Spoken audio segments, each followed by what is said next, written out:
Welcome back to JKP Rising. In today's Dead Space 4 discussion, we're going to talk about can Visceral Games, or whoever makes Dead Space 4, can they balance cooperative play and horror? Now, Dead Space at its core, what makes a Dead Space game is its single-player survival horror experience. That's why Dead Space 1 and Dead Space 2 were critically acclaimed. Dead Space 3 tried to put in cooperative play to push for a different audience, but they sacrificed a lot of the horror elements that made the first two shine so much. There are horror elements in the third game, but the first two games, I think we all can agree on, are more scarier. I personally would not mind if Dead Space 4 cut out the cooperative play and just had a single-player horror-only game. I would be fine with that. At the same time, though, I know a lot of people really enjoyed what Dead Space 3 brought to the series, which was its cooperative play. So in today's video, I wanted to see if there's any way a Dead Space 4 could successfully balance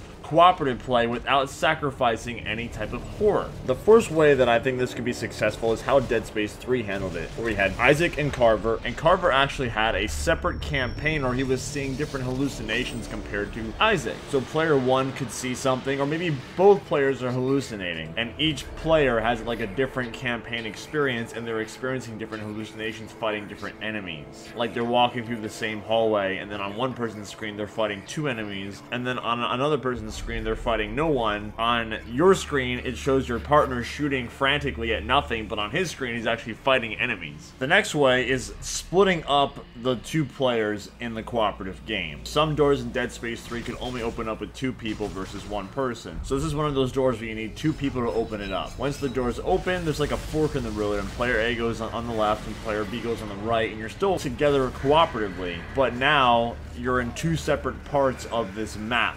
And maybe that's how they could add more horror elements into this cooperative campaign. So you're hearing your person on the microphone via your headset, but you're still having a somewhat single-player experience. Here's a way that you could promote teamwork. We have character A and character B. Character A can only use stasis, while character B can use telekinesis. So that could be a cool way to blend cooperative play with a Dead Space game. And then another way would be, if it's one person, generally the game's hallways aren't so big, but if the game is built for two people, areas in the game tend to be a bit bigger. What if you just get rid of that and still make the areas the same size as it is for one person? So we can get a lot of claustrophobic feels for two players in a Dead Space 4 cooperative game. Those are some quick thoughts on how I think cooperative play could be balanced with survival horror for a Dead Space game. Let me know in the comments below, how do you think, if Dead Space 4 was announced with cooperative play, how do you think the game could balance both